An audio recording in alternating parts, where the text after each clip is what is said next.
Pessoal, seguinte, se você tem uma testosterona baixa, ou uma sensibilidade a uma insulina ruim, ou simplesmente você tem uma tireoide que não funciona tão bem, você não vai conseguir ter os seus melhores níveis de resistência. Para você ter os seus melhores níveis de resistência, você tem que descer um pouquinho e clicar no gostei, se inscrever no canal, isso melhora a tua estamina natural. E agora você vai ter esse cuidado com esses hormônios. Por quê? Porque se você der o melhor nutriente, o melhor treinamento, mas você não tiver responsivo aos estímulos, você não vai conseguir melhorar a tua resistência no nível que conseguiria ser. Um cara que tem testo baixa consegue, mas ele vai ter muito menos do que poderia. Ou para chegar num determinado nível, que para ele tá bom, ele vai demorar muito mais. Ou seja, corrija isso. Leandrão, quais são esses exames? Lembra de procurar, Leandro Twin mais tema, check-up hormonal, para os resultados de treinamento.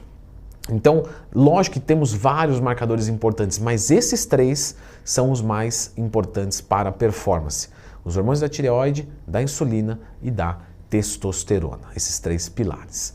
Um outro ponto também, que é muito importante para a gente aumentar a nossa resistência, é a gente dar um descanso maior para aquele dia. Então, uma coisa é você querer melhorar a sua resistência todos os dias. Então, nós vamos trocar ideia pra caramba disso aqui no vídeo, tá? Mas vamos dizer que você precise, sei lá, eu jogo uma bolinha, beleza. E aí eu jogo um campeonatinho. E o campeonatinho é no sábado, e sábado eu quero estar no pico de resistência. Galera, você vai ter que fazer, a gente vai trocar muito ideia sobre isso, como eu disse, vai ter que fazer treinamento, etc, dieta, mas, mais ou menos, 3 dias antes do jogo, zera atividade física. Não faz nada. O pessoal às vezes acha que, mas se eu fizer isso, aí eu não vou conseguir no dia, eu vou perder o ritmo. Pelo contrário, se você vem de uma periodização de treino onde você está se agredindo muito, você nunca acorda 100%. Porque quando você acorda e tá ficando bom, toma treino de novo. E tá certo, nessa fase da periodização. Agora, eu vou fazer um teste de aptidão física, um TAF. 3 dias antes, acaba a atividade física. E aí você entra no auge. Esses dias pode ser mais, não pode ser uma semana, depende muito. Se você veio de uma periodização de treino com cargas de choque muito agressivas, em muita quantidade, sim, pode chegar até mesmo uma semana sem nada para você atingir o seu pico. Se você veio treinando mais fofo, mais assim, talvez 2 dias. Então, mais ou menos 3 dias é um tempo legal. E aí, claro, vamos falar do treinamento. Para aumentar a resistência, pessoal, num treinamento de hipertrofia eu consigo melhorar a minha resistência? Você consegue. Fim, você faz força, vai até a falha, ok. Mas a melhor maneira de você melhorar a sua resistência é fazer treinamentos de resistência muscular localizada.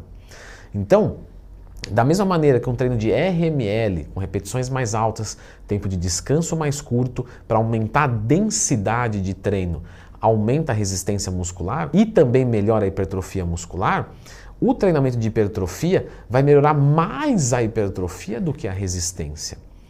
Então, é questão de especificidade. Você está dizendo, Leandrão, que se eu fizer um treinamento de RML, eu não vou conseguir ganhar tanta massa muscular como de hipertrofia? Isso. Porque você está focado em resistência. Se eu fizer uma semana de RML, uma semana de hipertrofia, então você vai ter metade, vamos colocar assim, do que poderia ser nos 2. Agora, você tem que ver o que te atende. E se eu buscasse a minha hipertrofia muscular que eu quero, e depois eu treinasse só para RML, eu perderia essa hipertrofia? Falando de coisas naturais, limites naturais, não. Então você teria uma excelente condição física, visual falando, e você buscaria isso através de um treinamento de resistência muscular localizada, o aumento da própria resistência. Então, você precisa, como você pode ver, de treino e de tempo para você conseguir as marcas que você deseja em vários âmbitos. E quanto mais você separar, tiro de 12, espalha. Então, mais pontos de impacto com menos profundidade. Quanto mais tipos de treino você fizer, mais disperso será o teu resultado. Porém, algo que eu vejo muito pessoal errando, tá? Já peguei muito aluno novo e detectei esse erro. Tá treinando RML, beleza. O cara não treina até a falha. Não, porque é o seguinte, é 4 de 20. Então eu meto 20, descanso 30 segundos. Por que eu faço descanso mais curto, 30 segundos? Porque eu quero densidade de treino. Então eu quero que meu treino, em pouco tempo de treino, eu treine muito, fique muito sobre atividade muscular. Então eu faço tempo de descanso mais curto e aí eu trabalho com repetição alta, que já aumenta a densidade do treino, tempo de intervalo curto, então eu fico segurando o meu músculo no estímulo de uma capacidade para responder aerobicamente.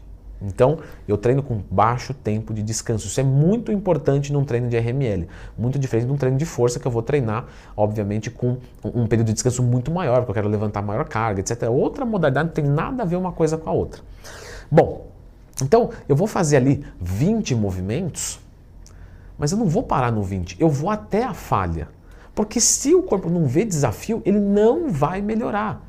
Você tem que agredir. Você já viu algum atleta de qualquer modalidade que ele na argola, vou aqui fazer minhas argolas aqui, só um pouquinho.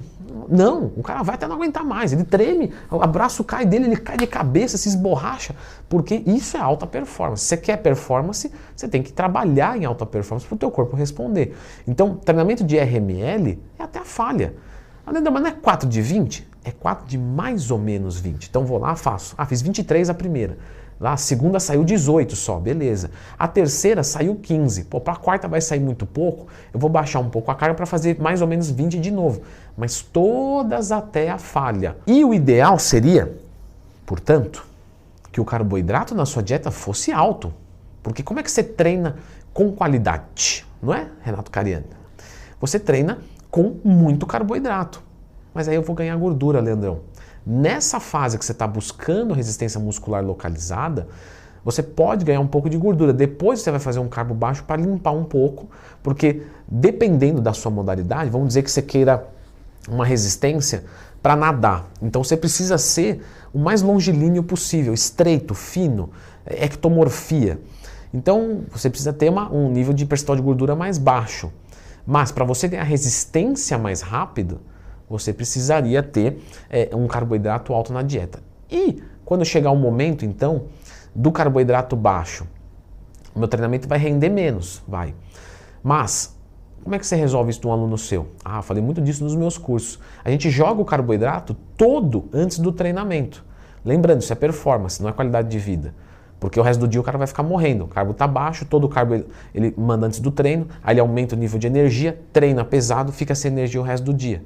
Mas o que ele quer? Performance. Performance não é qualidade de vida. Leandrão, eu quero qualidade de vida. Então você divide o carboidrato durante todo o seu dia e aceita que você vai render menos no treino e demorar mais para chegar nesse objetivo. O que é mais importante para você? Decida.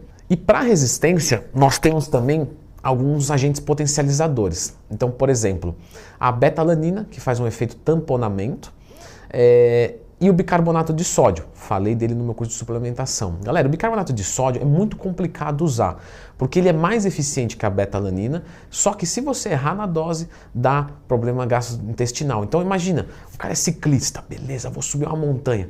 O bicarbonato, você ferra o estômago do cara, tem diarreia, tem náusea, não vai render. Não, mas então eu vou mandar todos os dias para treinar melhor. Sim, mas é bicarbonato de sódio. Então você vai mandar sódio pra caramba para dentro do cara? Será que é legal?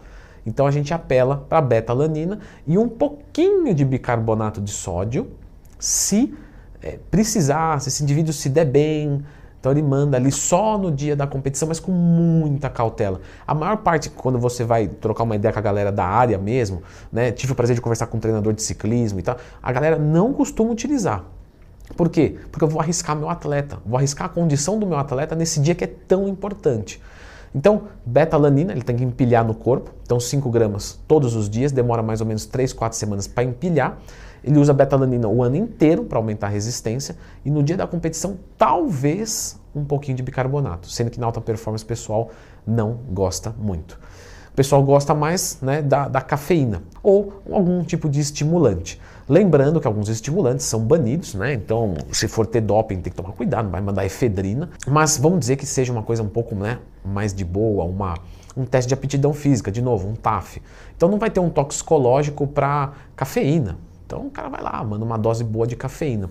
Só que a cafeína a gente tem que lembrar o seguinte, pessoal, ela melhora muito a performance, muito rápido, realmente é show de bola, desde que você esteja sensível a ela. Então se você é um cara que está mandando altas doses de cafeína, você não vai responder bem. E aí o caminho é o quê? Eu ficar pelo menos um mês sem tocar no estimulante e no dia D eu usar uma cafeína, porque aí eu torno o meu corpo responsível. Quando você faz um período sem estimulante, o corpo faz uma regulação de sensibilidade. Quando você usa muito estimulante, o contrário, down regulation. Com down regulation eu vou respondendo cada vez menos. Leandrão, muito legal isso da cafeína. Você não quer trocar uma ideia melhor sobre ela? Eu acho uma boa, porque a cafeína com certeza é um fator determinante para a tua resistência. Porém, ela é um pouquinho mais ampla e tem um vídeo só sobre isso. Dá uma conferida aqui.